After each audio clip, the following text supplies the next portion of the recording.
Hi everyone, my name's Jane and I'm an alcoholic. And I'm a recovering jaywalker too. It is so great to be here and to see all your wonderful smiles, and I'll tell you, just from meeting people since I've gotten here, I think we've got representatives from sea to shining sea here at Girlstock. And I also can't believe that, I love the name of this, Girlstock, you know? And let me tell you, Woodstock ain't got nothing on us. I'll tell you another thing that's pretty cool. I think our rock star here is Polly P. And she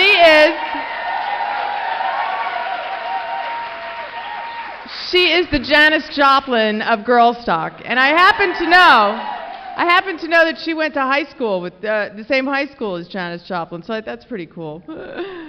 So anyway, I always like to invite Grace in at the beginning of my talk because to me, I firmly believe that the will of God will never take me where the grace of God won't protect me. And of course, getting behind the podium, we all become very vulnerable and emotional. And I just feel strength in your smiles and the love that I've received so far. And just thinking about grace, how, you know, it's the inner realization that we're already one with God. It's nothing that we have to work towards or, you know, push for. It just is there. We just have to tap into it. It's like this really cool undercurrent of life, you know, that offers us things like light and forgiveness and mercy, and how amazing grace really is. And I also like to start with a prayer. So if right now you wouldn't mind, you know, closing your eyes, bowing your heads, and reciting that third step prayer with me, I sure would appreciate it. God, I offer myself to Thee, to build with me and to do with me as Thou wilt.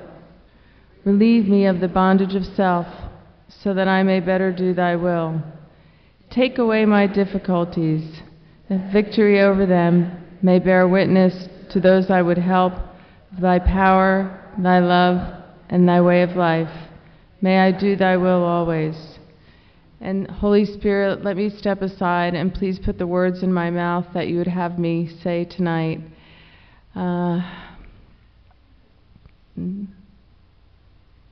Well, all of us have a story, and as the Big Book tells us, sometimes our dark past is our greatest gift.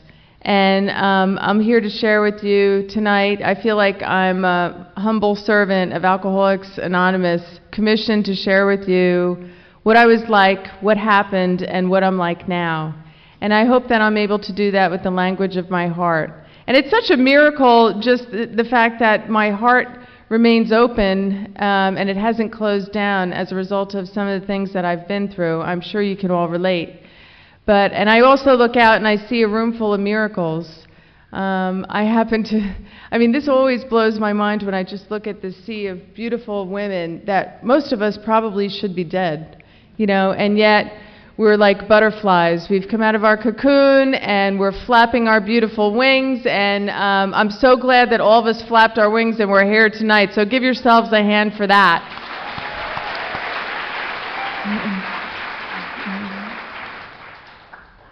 God promised us all a safe landing, but the passage isn't always calm. And throughout my story, I'll allude to step one. You know, we admitted that we were powerless over alcohol, that our lives have become unmanageable. And I know that we all took that step, some of us more freely than others. Some of us had to suffer, you know, severely to get to that point. And I certainly am one of them. But I automatically feel a camaraderie with you because, you know, there's no measuring stick on pain, so to speak. We all have pain. We've all experienced it. Any one of you could be up behind this podium tonight telling your story. But tonight it's me, and I'm glad that I'm the first one Friday night so I can enjoy the rest of the weekend. But anyway, I'm here to celebrate this precious, life-saving, life-sustaining, life-giving gift called sobriety. And my story begins on, first of all, let me tell you about my home group. I'm from Tallahassee, Florida. I see some Tallahassees over there, yeah. Via New Jersey, I see some Jerseys over here. And my home group is Central Group 909, and I love the Sunday noon meeting. This is my favorite. I've been going to that meeting. That's my commitment meeting every time I'm in town now for the last 15 years. And yay! And Patty, yeah. And I'm really really happy to be here, especially this weekend.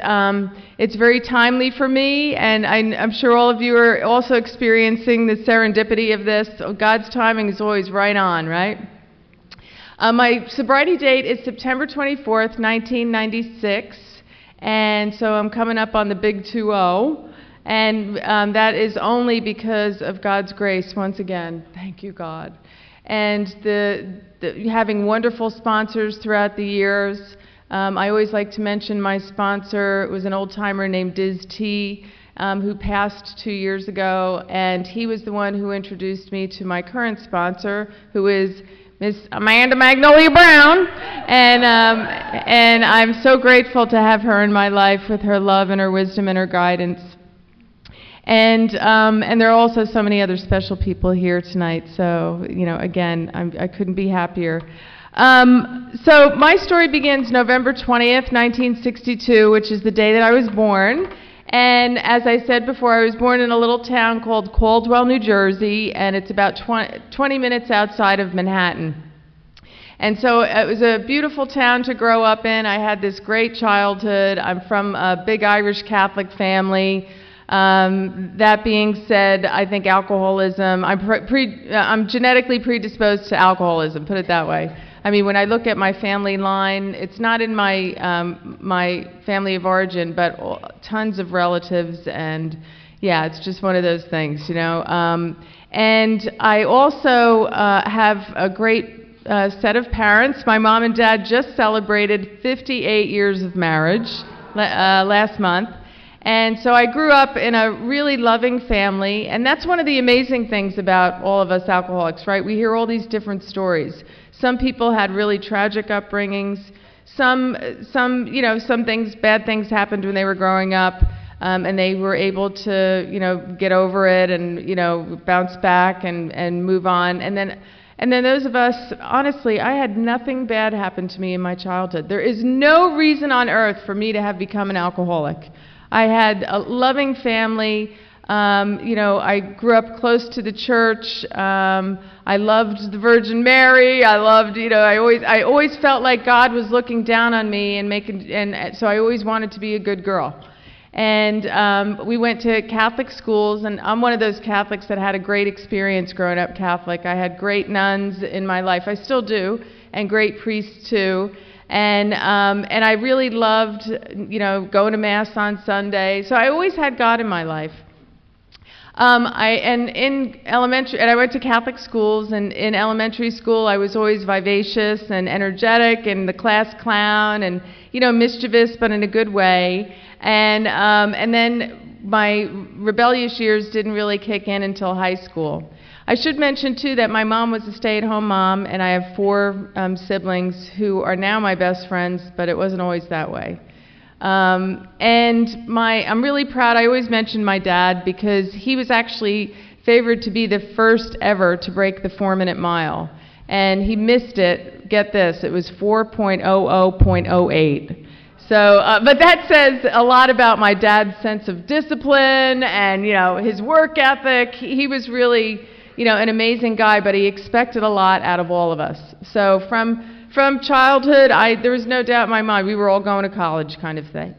And my parents were grandparents were off the boat from Ireland and Scotland, so they had that work ethic too of, you know, getting better and doing better for the next generations.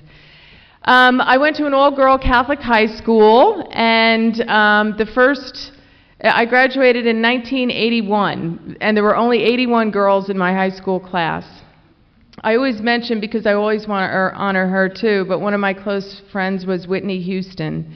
And of course, you know, her story is just so devastating. But she too was like the all-American kid in high school. You know, it was like you never saw that coming either. She was funny and wonderful, and this disease took her down and took her down hard. So I always like to mention her because she's another great example of somebody who this shouldn't have happened to.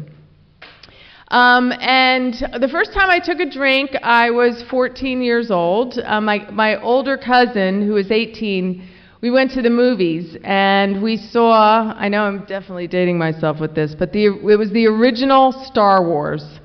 And I remember she had a big bottle of rum, and we had, Cokes, and she kept dumping the rum into my Cokes, and it was just like, I'd never had that feeling before. You guys know that feeling, that warm, tingly feeling when it's going down. And as I looked at the big screen, I had never seen anything like that before. It was like, woo!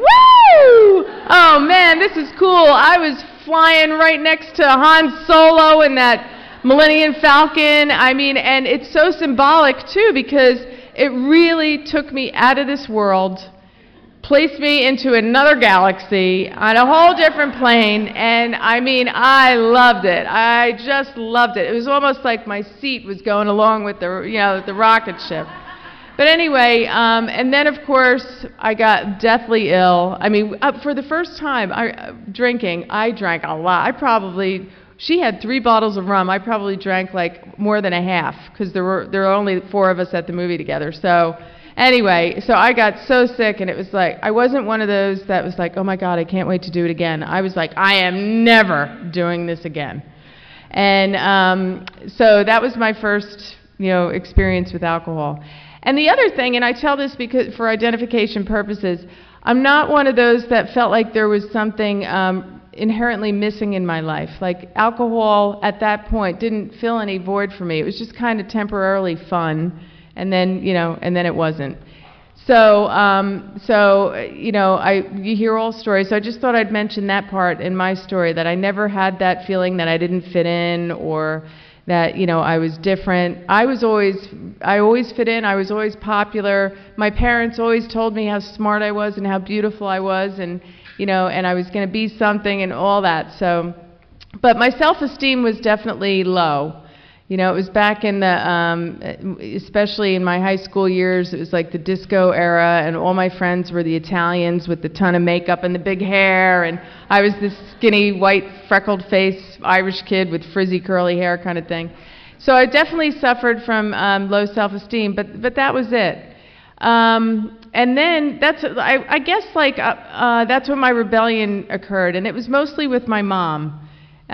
Who, I think my mom really wanted me to be a nun or something. And so, all of a sudden I started to just do things that would rebel against her. I started dating hippie guys with hair down to their butts, and, punk rock looking guys kind of thing. It was all sort of my little inner rebellion. But it was also hard to figure out, right? Because we're women, it's like, how do we, in this culture that the media kind of controls so much, what women are supposed to be like and what they're supposed to do, and it's almost like we're controlled by this outside force. Who are we supposed to be? And I was really confused, I didn't know.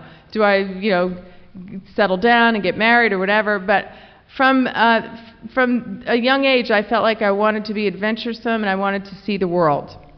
So anyway, my first step into that was college, and I went to Manhattan College, which is actually in the Bronx, and let me tell you, it was definitely a case of this sheltered, little Catholic schoolgirl that was let loose in the biggest, baddest, wildest city on earth. And let me tell you, I tore that city up from the get-go. And I went to college with it was a Catholic college, and I went to college with mostly kids that went to private high schools like I did, and so I saw them all going crazy and bonkers, and it was like, well, I might as well do that too. That's just what we do. We're all sowing our wild oats kind of thing. But from the outset, I remember that's when I started to love alcohol and what it did, and the whole social aspect of it. And what it did for me was it made me, who was always wanted to be extraordinary, it made me double extraordinary. It made me amplified extraordinary. And I loved that feeling. I loved getting out on the dance floor and dancing and being outrageous and, and all that kind of stuff.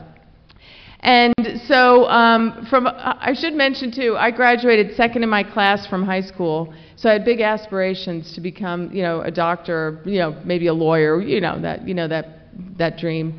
And very quickly, after my first semester of partying, was the first time that I started to see all that go away. It was like, I don't want to work that hard. I want to party. And so I became a creative writing major and a French minor, and and I turned into like sort of this hippie chick. And it was again once of those. I went through a lot of self-discovery stuff, but anyway, I was happy and I was having fun. And first semester I put on 25 pounds, and I'm here to tell you it was not the food. It was definitely the beer and the good time. And like I said, and now remember, this was in the 1980s. New York City was the city of excess.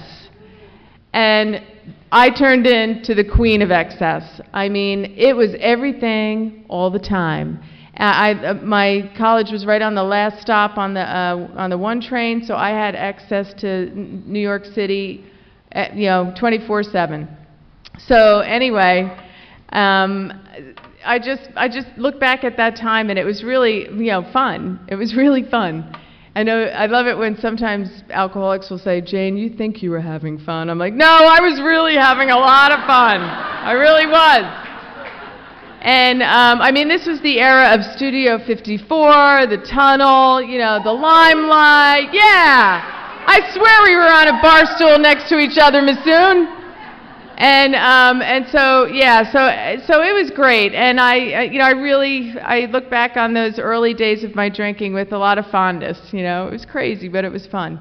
And then I started to, like slowly but surely, some bad stuff started happening to me.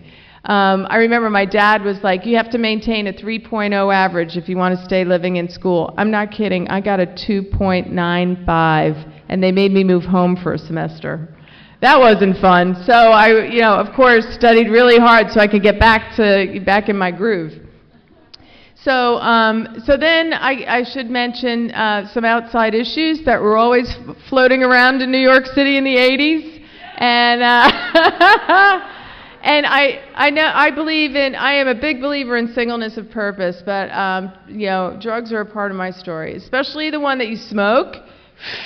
That like makes drinking so much cooler, and yeah, and then the one that you snort that makes you drink quicker and harder and faster and dance like Janet Jackson and woo, So anyway, so they were a big part of my story too, and but I have to say that alcohol was my true love. I never did any of those.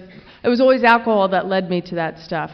And I always like to explain my take on that. Like, I really believe that addiction and alcoholism is a disease of the brain that translates into abnormal behaviors. And we all know what those abnormal behaviors are, right? Like writing bad checks, like waking up next to somebody and you're like, "Whoa, who are you?" Dancing like a total fool, ripping your clothes while you're on the dance floor, writing bad checks, I think, did I mention that one? Just bad stuff. Bad stuff. And for me, going to the ATM, getting a bunch of money, and scoring some of that stuff was part of my story. And, yeah. So anyway, just wanted to I didn't want to lie from omission. I had to mention that. It definitely plays a big part in my alcoholism.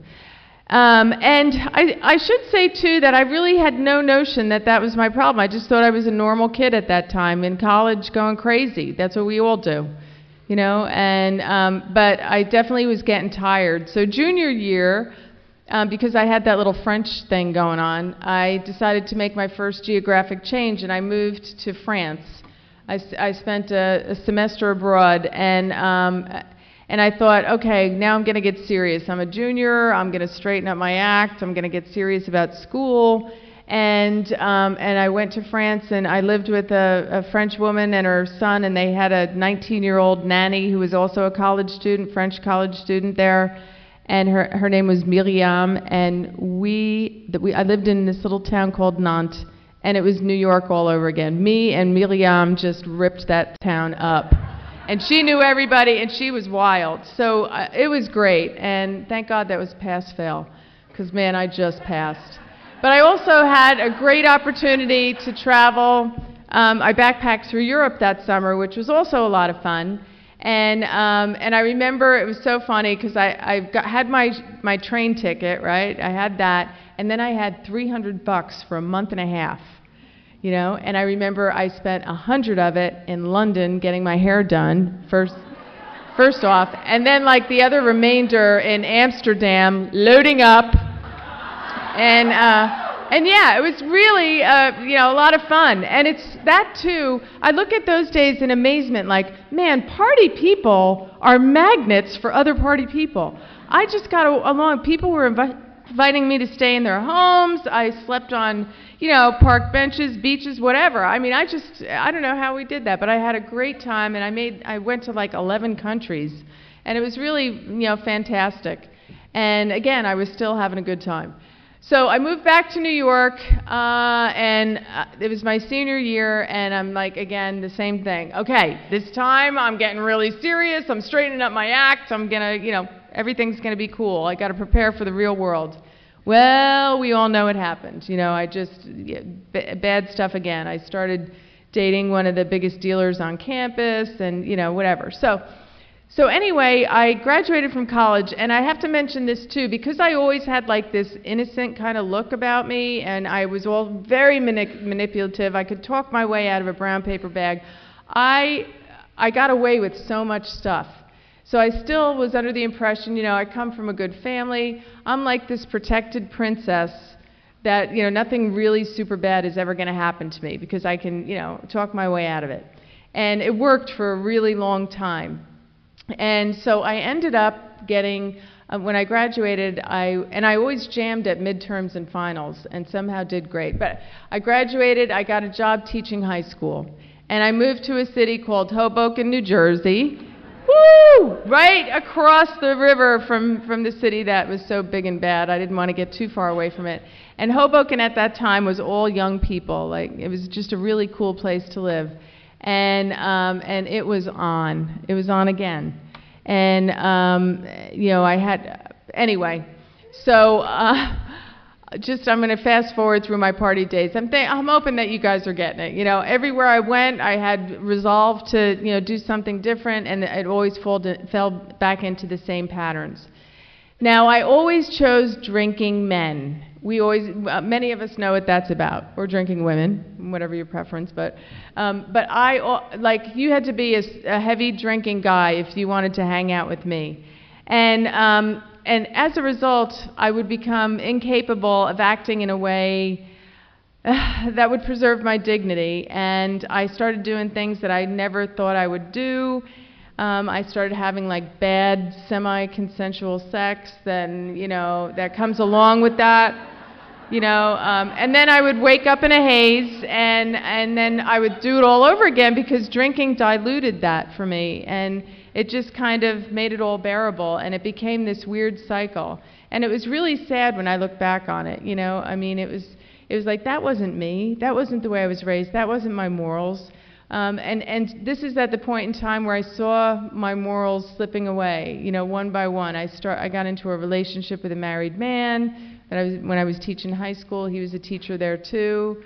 And, you know, I mean, we would go out drinking at lunchtime. Then I would, you know, do some on the overhead projector mirror, and, you know, I mean, just crazy stuff. And I look back, and I'm like, how did I get through that? And then it's like, oh yeah, that stuff on the overhead projector helped me get through that. And I really, you know, I got away with everything, though. I had this crazy work ethic. Like, I could party hard, but I had to show up for work. So I would be up all night partying, shower, and then go to work. And it was really, you know, it was unbelievable how I managed that part in my life. You know, it's amazing that something terrible didn't happen to me earlier on.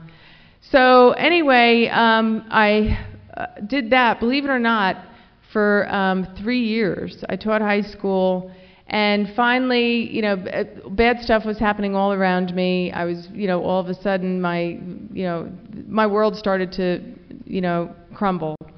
And a friend of mine who was a high school teacher said, "Jane, I just taught in Japan for a year on my sabbatical. I think you should do that too. You need to get away from the scene here. You need to get away from New York. You need to start fresh somewhere."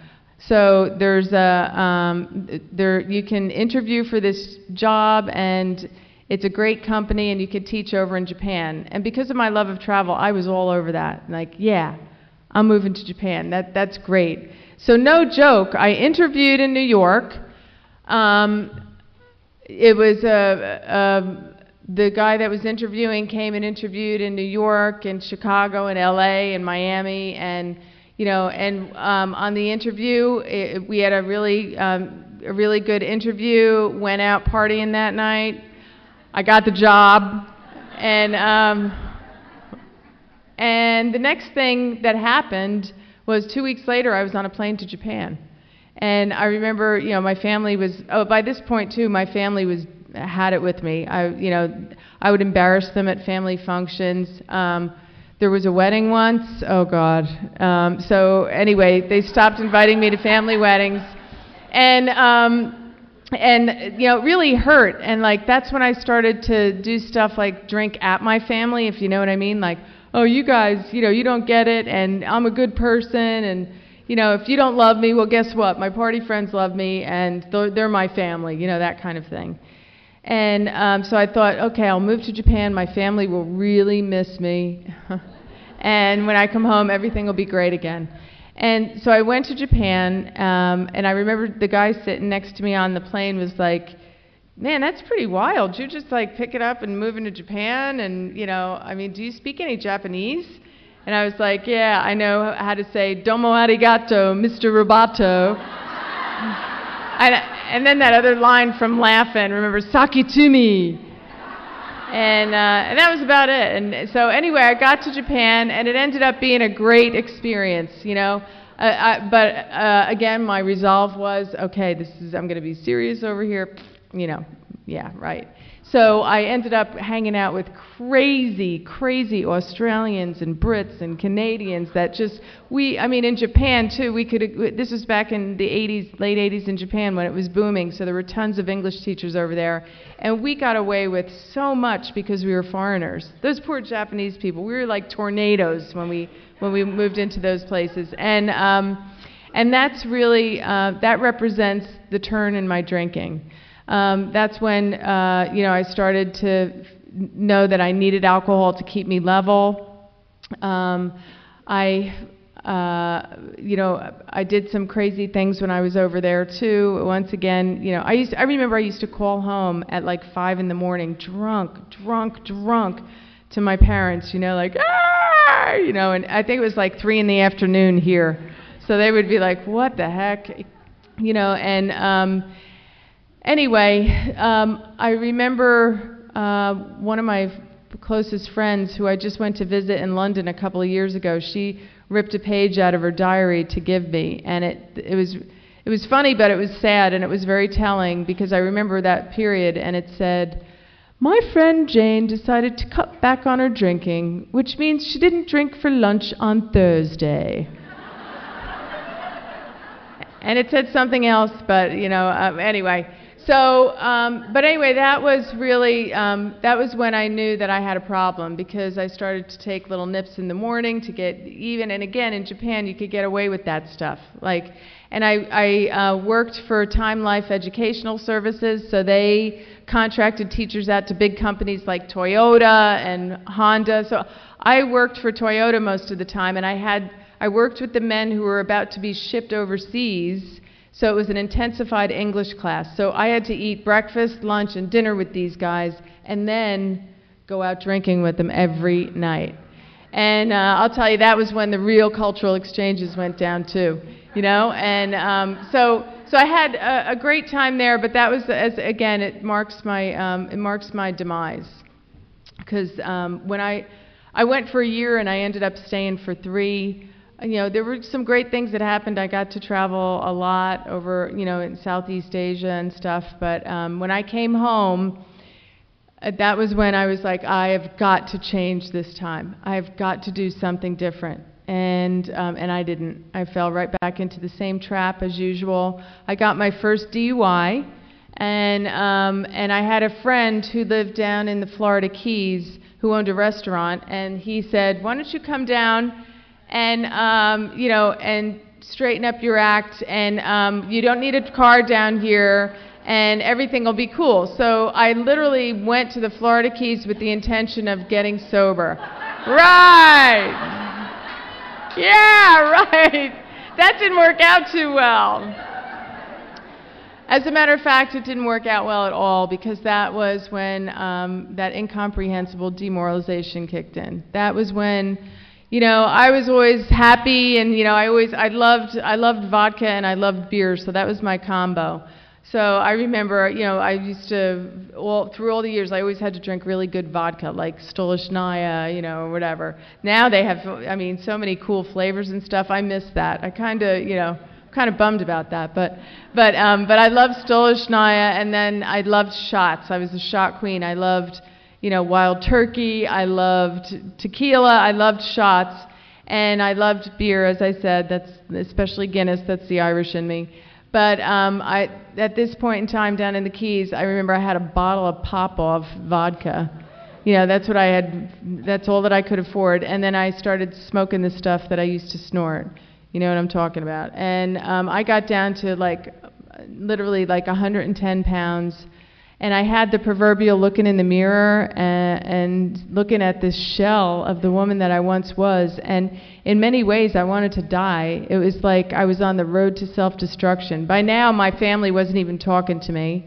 It was almost like I wanted to kill myself, but I didn't have the courage to do it. So I was going to go out in flames, I was going to explode my heart or, drink myself to something like that. But I really didn't care if I lived or died. It was a really sad situation. But when I saw myself in the mirror that day, I had a little bit of an enlightenment, and I picked up the phone and I called a cousin who was in Fort Lauderdale, and I said, Betty, I know I'm going to die. I'm going to die within a couple of days. I just feel it. And she knew that I was kind of had this witchy, intuitive thing, so she said, come and, you can live with us. So I did, and she had, I think back, she had 3 little kids at the time. But I really feel like she was one of the women that saved my life. And so I went, and then I started to get it together. People were telling me about AA. I didn't want to hear anything about AA. I got this. You know how it is. I got this. And so I started to really try to limit my drinking. And so it's amazing how I went through, withdrawals, but they weren't bad. It was weird. And then I was able to limit my drinking to weekends. So I went from all-day consumption to weekends, which is kind of weird. But I'm weird like that. Even with smoking, I've always been like that. I could put them down, smoke them, whatever. But I couldn't put it down when I was in Japan. So it was almost the change of environment helped me to change that a little bit. So I figured, I don't need AA. So then, but of course, every time I drank till it was blackout and something terrible happened, and then I would have to recover and try and figure out what to do next. But so at this point in time, I met a guy, and he actually lived in Europe at the time, and he was really funny and cool and adventurous, and I was working for a travel agency. And so he was in town, and he wanted to go down to the Florida Keys to check out some of the water sports stuff, because he was starting an adventure tour package kind of deal. So we went down to the Florida Keys this one weekend, and boom, first tiki bar that we hit, we went in and started drinking. And we did that, we proceeded all the way down to our destination. So we were bombed by the time we got down there. And I remember we went to this bar, the Brass Monkey, and we danced that night and had a great time. And then we went down and watched the sunset by the old 7 Mile Bridge. And I thought, wouldn't it be a great idea to go back to the bridge and watch the sun come up? So we got in the car and got like, you know, a cooler of beer and had some weed, and we were like, yeah, let's just go hang out down there and have some fun. So I remember we decided to go back to the 7 Mile Bridge. Now, I remember seeing this sign that said authorized vehicles only.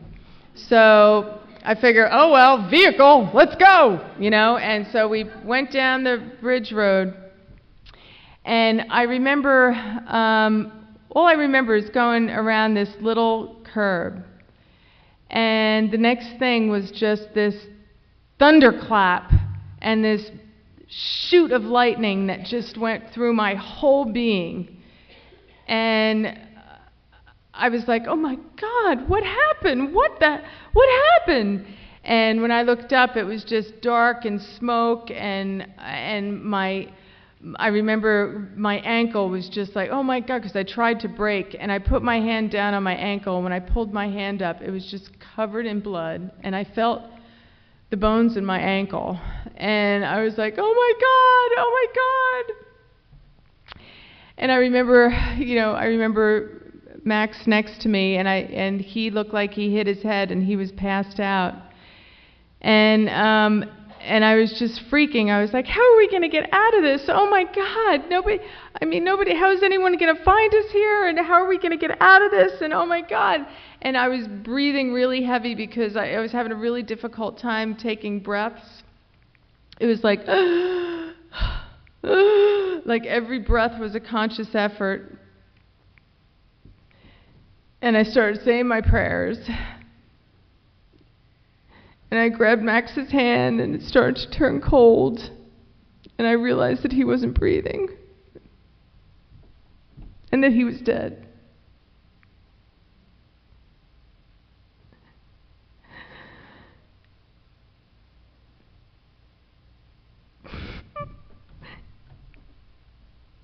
I still can't talk about it without crying. It's like, I can't believe it happened. It's so surreal.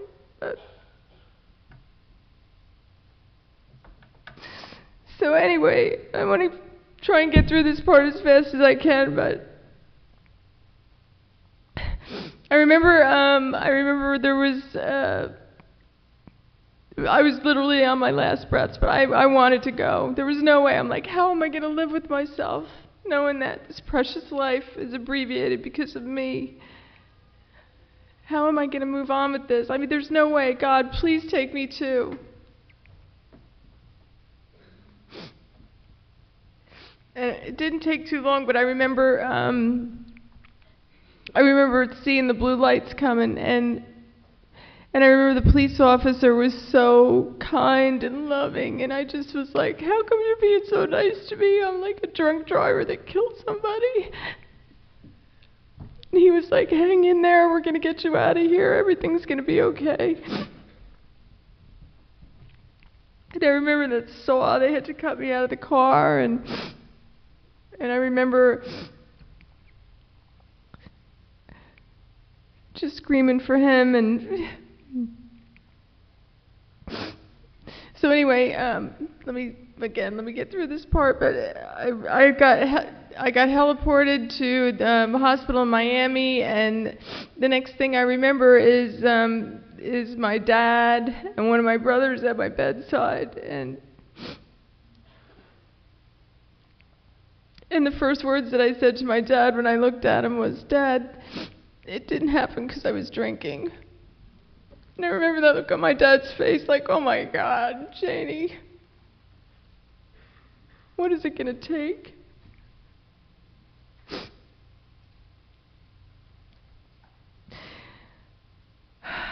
So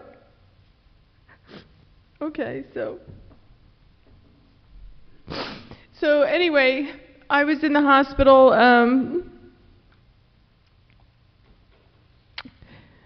for 5 months. I broke my neck at C1, C2, which is the same fracture that Christopher Reeves sustained. So it's a miracle that I'm even here. I mean, a third of the people that get that fracture are paralyzed, a third are brain damaged, and a third are killed instantly. And so how I'm here is, I'm not kidding when I say we're all miracles. I definitely should be dead. And I spent those first, weeks in the hospital wondering, like, why am I here? Why did God leave me here, And I have to figure that out. And I remember too I knew that I was going to prison. I knew I was. I had a previous DUI. I actually had 2 DUIs before this happened. And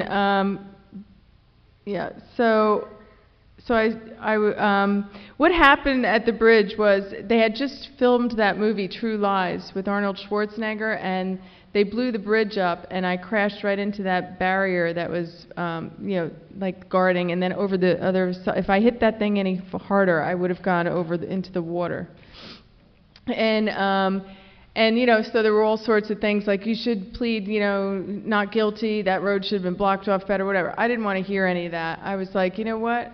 I was guilty as heck. I am taking responsibility for this. There's no way I'm going to sleep at night by getting up and saying, not guilty. I was guilty, so I knew I was going away, and I just, I had to, it was weird. First I had to get better physically, then I had to get better emotionally. I had to start on some kind of journey emotionally, because I was literally just dead inside. I was a shell of the woman that I once was. And anyway, that was when I first started opening my mind up to AA. And it was my father who said, Janie, we had a family meeting. If you don't get any help, we have to move. You can't be in our lives anymore. We can't go through this anymore. You're out of the woods right now. You're not going to die. Everything's cool. We love you. We hope that you make the right choice. But if you decide you're going to drink again, we can't be in your life. And I was just like, oh, great. And then, because there was still, talk about powerlessness, I still was figuring out how I was going to drink again at that point. Even that wasn't enough. It was this weird denial, right? Like, it didn't happen because I was drinking. Like, really? So anyway, but I went to a couple meetings at the, when I first got out of bed, I had like a wheelchair and a sliding board, and I went down to my first AA meeting, and I was not impressed. I was just like, man, no way, these people. And this is a freaking cult. You guys know what I'm talking about. Like, all this God stuff? Really? So, and at this point, I was mad at God. I didn't believe there was a God. This was when that part of my journey happened. It was like, if there's a God, I don't want to have anything to do with him, because he knows I'm a good person. And why would this happen to me? And of course, why would this happen to Max? I remember the Catholic priest would come in to give me communion, and I would be like, please leave, and then I, of course, knew that I found out from the attorney that I was looking at 15 years in prison, and that's pretty scary. So, no wonder I wanted to drink again. Like 15 years in prison, what? So, okay, so I pled guilty. I just wanted to get sentenced. And I got sentenced to 5 years in prison, followed by 10 years of probation. And I'll tell you something. I see one of my Keys friends is here. I actually had a really cool experience. I spoke at a gratitude dinner down in the Florida Keys in November. And she works for the court system, and she spoke to the judge that sentenced me, and the judge came to the gratitude dinner. It was unbelievable. It was unbelievable.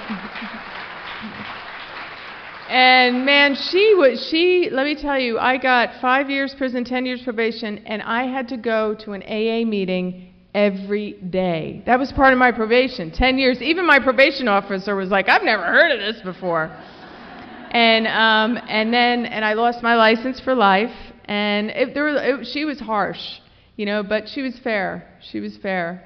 And I was able to give her a hug and just tell her that she really saved my life. And I know she did. I know she saved my life, because if I didn't go to prison, I would have definitely drank again. So that was really cool, and it was sort of like a full circle thing. And I've had a lot of those in sobriety. So prison. I met some of the coolest women in my life in there. So any of you that bring meetings into prison, God bless you, because that was when AA first started to get attractive to me. That, well, I shouldn't say the first, but it was a continuation. I really first started to get into AA just before prison. A group in St. Pete really helped to save my life too, and they all came down to my sentencing. And then in prison, it was women from Tallahassee that came up, and I wanted what they had. It's as simple as that. They were funny and cool and loving, and I realized that AA wasn't a bunch of nerds. It was a bunch of really cool people that would be dead if they didn't get sober. And then you know, I did some cool stuff when I was in prison, like we started a literacy program, and then the last 3 years I did I helped women who were preparing for their GED. So, and I also did a lot of AA. And my sponsor from St. Pete on the outside, I worked the steps with her through writing. And I also had a couple of crucial moments in prison. I'll tell you about one of them. I remember it was my first year in prison, and it was Easter week. And I remember that there was a Catholic priest that would come in once a month to say Mass.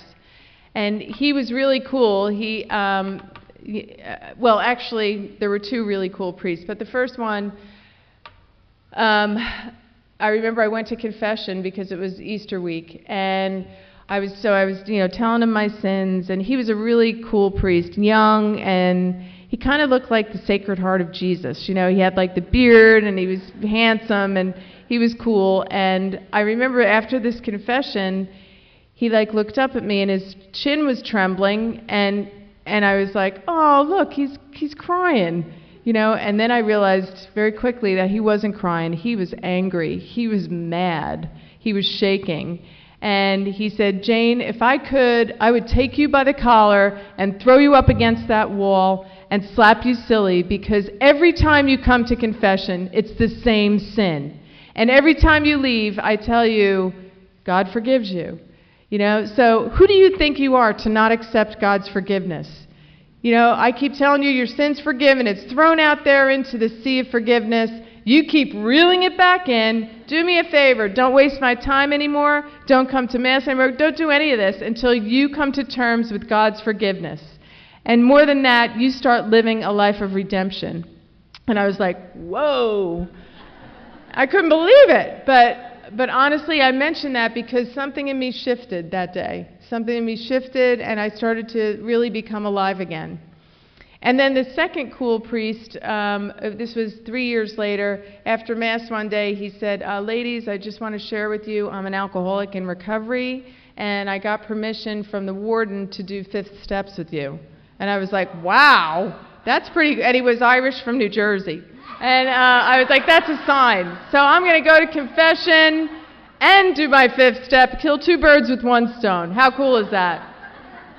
So that's what I did, and then I started to experience that freedom that a 5th step, a good, thorough 5th step offers. I started to feel more of a member of the human race and less of a freak, and you know, and everything started to get a little better.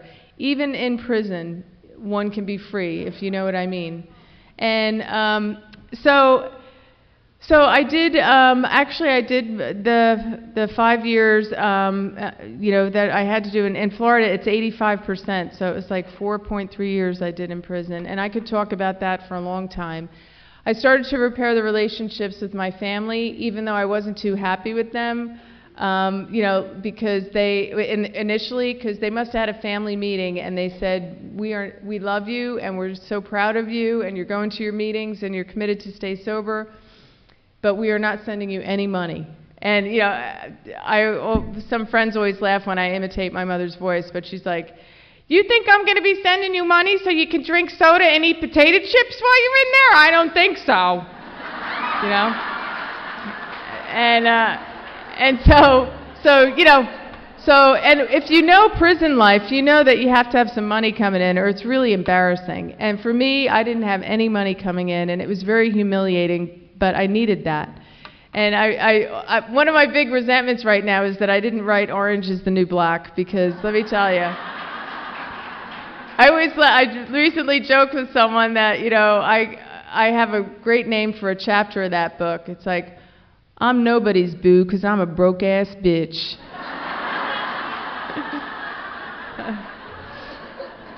But I managed, and it was, like I said, very humbling. And the whole prison experience is very humbling, Again, talk about powerlessness. I mean, you don't have say in anything you do. You lost all your rights.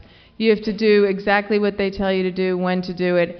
And it's so humiliating. I mean, just imagine, my dad used to come see me once a year, and just imagine, right before you walk out into that waiting area, you have to stand there naked with your hands up against the wall, and then they tell you to bend over, spread your cheeks, and cough. I mean, how humiliating is that? That's like animalistic. And I had to do that and then walk out like, "Hi, Dad!"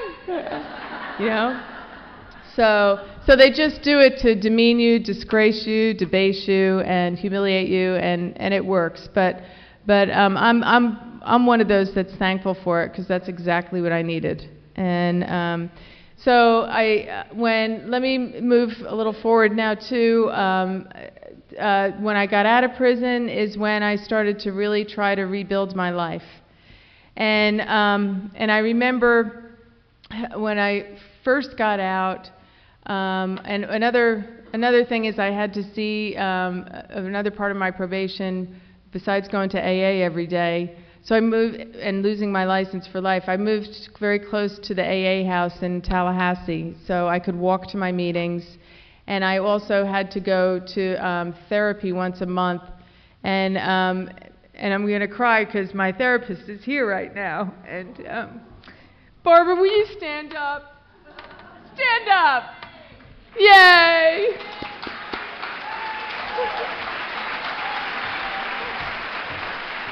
She's going to be so mad at me for doing that, but I always thank her, and she said the last time I did it, she goes, "It wasn't me, it was God. It was God." And I know that. It was definitely God. But it was God who put her in my life. And he was one of the many angels that was there waiting for me at every turn in the road. And she was the first one that I went to that believed in me, that gave me hope for the future, that ignited that fire, that I wasn't useless and worthless and done and finished. She was like, "You're just beginning. You're just beginning." And she was the one who really steered me down the road that I took and that I'm still on today. So anyway, I love her. And I had other people that believed in me too, and eventually my life started to come together. Again, I'm so grateful for all those people, all those angels that God put in my life. And so the first job that I got, I always like talking about this too, was I was a housekeeper in a hotel. As you can imagine, it's difficult to get a job when you're a felon. And so I got a housekeeping job, and I thought it was the best job in the world.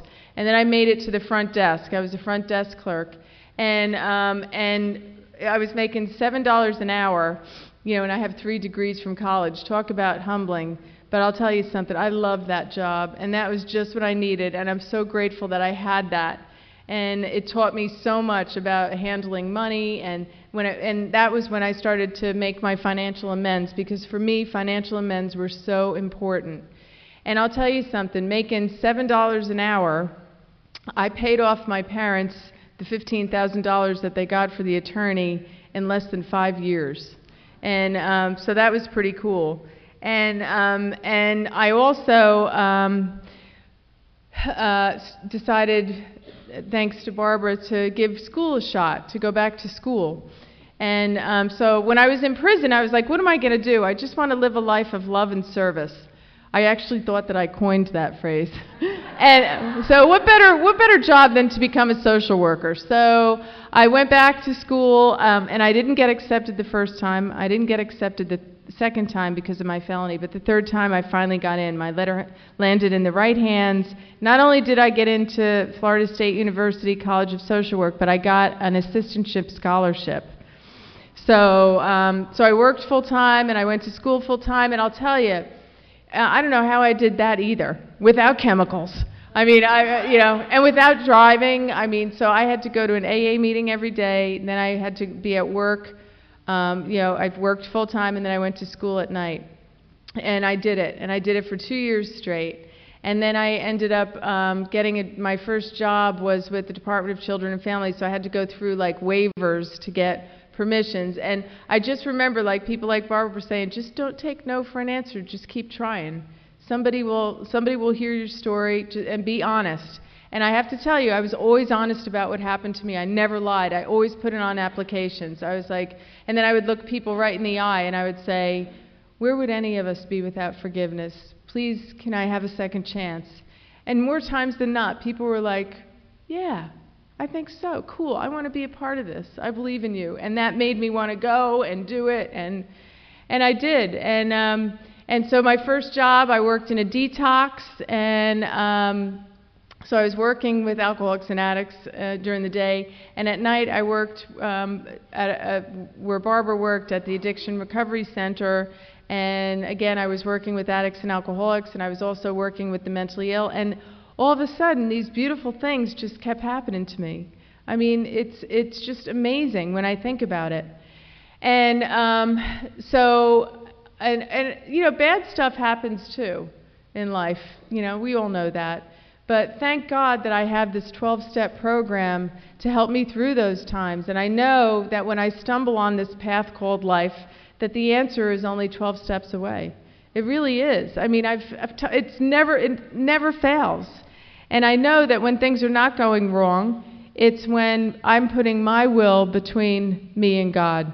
I know that. I know it's my ego coming back in, and I sense it, and I feel it, and I know I have to turn it over. And, that's just the way we roll. And then I tried getting my teaching certification back, and they told me I would never teach again. Well, guess what? Then I got a call from the College of Social Work, and they wanted me to be an adjunct professor and teach a class every Monday night. Guess which class? Chemical dependency. So I started teaching, and I did that for about 2 years, and sure enough, the call came from the dean, and he asked me if I was interested in a full-time faculty position. I was like, what? So of course I said yes, and I just got my first promotion, and I'm now an associate teaching professor at the College of Social Work at Florida State University. It's just unbelievable. And I say all this stuff not to toot my own horn or anything, believe me, because it's hard for me to do that, but I also got some pretty cool awards, like I won Professor of the Year a couple of years ago, and then the National Association of Social Workers named me Social Worker of the Year, and I'm here to say that there's tons of service work to do inside the program, but also outside the program, and I also am involved in a student organization called To Write Love on Her Arms. It's for students who are experiencing depression or have experienced suicidal ideations or are having gender identity issues or any of that. And it's just great. It's like their own little support group, and I love working with those students. And I also just my life is amazing, and I know I'm running out of time, so I'm going to wrap it up. So anyway, being powerless over alcohol, I just want to say that, again, the depths of our bottoms are unique to all of us, right? It took me what it took me. And I remember not even in the beginning, and even it's still, I'm going to be honest, it still happens sometimes now. It's like, these little glimpses of like, I can handle this. Am I really an alcoholic? And I know that that's my, my thinking is warped. And I know that I try and take things back and I try and control things, but I've gotten really good at realizing when it happens and turning it over again. And the one thing that we all have in common is that this principle of surrender, we've all experienced it. We've all had to surrender. And I accepted defeat, and I felt totally beat. I mean, humiliated. I was licked. The fight in me was over. But the beautiful part of that was it was mitigated by the fact that the fight was over, you know? Like, I didn't have to fight this anymore. Turn it over. That's one of those beautiful counterintuitive wisdoms. You know, you have to live in order to die, or die in order to live. And to me, that's kind of what step one is. I really had to die to my old self in order to be reborn into this new person as a result of this extreme psychic transformation that I had to undergo. And powerlessness, sometimes I feel like I'm powerless over powerlessness, if you know what I mean. You know, I mean, I really am. But I knew that I had to drop the mask. I knew that I had to stop rationalizing. I knew that I had to break through that wall of self-deception that we all have. I knew that I had to do some deep soul searching. I mean, I had to go on this major mining expedition when I was doing step one. And I did, and thank God. And I wasn't one to fake it till I made it. I really felt like I needed to do a ton of reading. And I was in prison, so I really didn't have much else to do, to tell you the truth. So I did that. I did just that. And when I took step one, I took it, and I really meant it. And the honesty is the biggest part of that. You know, that's what, to me, step one is all about honesty. Getting honest with ourselves. This is an honest program, you know. There's no edging it, skirting it. It's like you got to just face everything head on. And as a result of that, and then the preceding steps, you know, my life has just gotten so great. I just shared with you about the job that I love. The biggest problem that I have still, I think, is with resentments, and I have this great prayer that I love that another nun gave me, Sister B, that I love to read at this. So I always share this. God, help me to look with soft eyes upon all who are part of my days. Break through the barriers of my scrutinizing views. Transform my inner landscape into a peaceful place of acceptance. Pull back my projections and criticisms. Replace my mean measurements and my biased expectations with an openness that allows others just to be.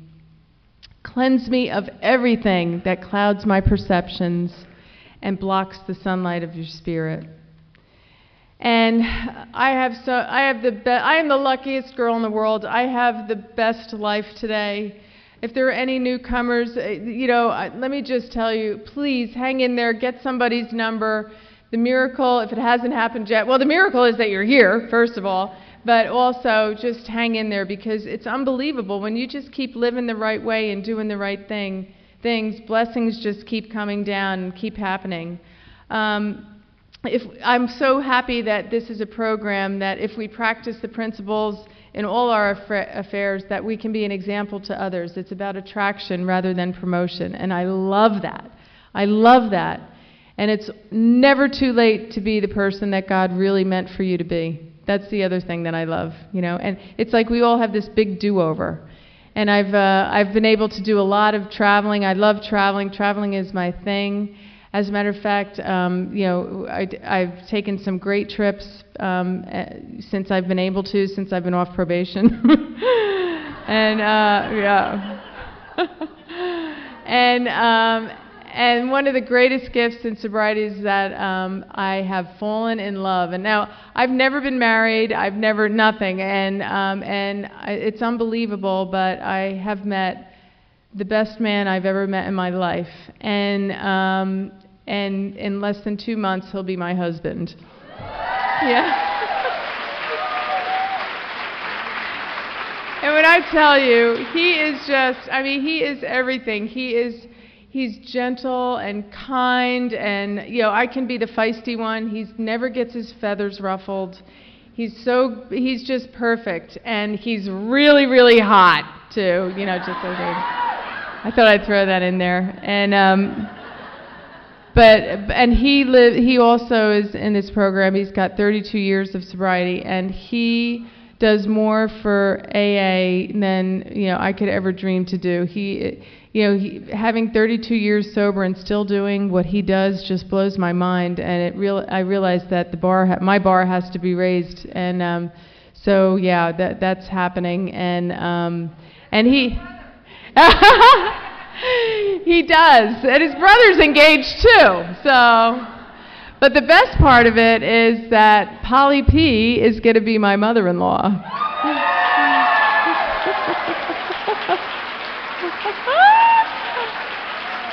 How cool is that?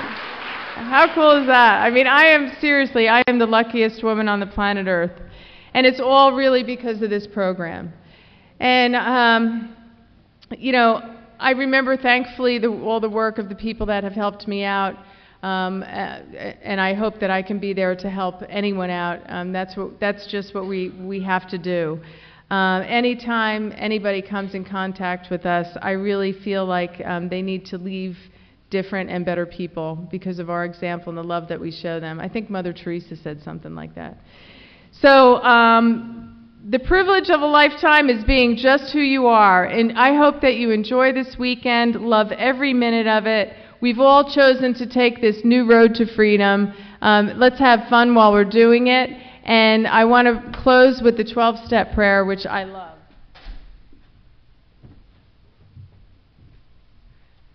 Okay. Dear God, my spiritual awakening continues to unfold. The help I have received, I shall pass on and give to others, both in and out of the fellowship. For this opportunity, I am grateful. I pray most humbly to continue walking day by day on the road to spiritual progress. I pray for the inner strength and wisdom to practice the principles of this way of life in all I do and say. I need you, my friends, and the program every hour of every day. This is a better way to live. Thank you.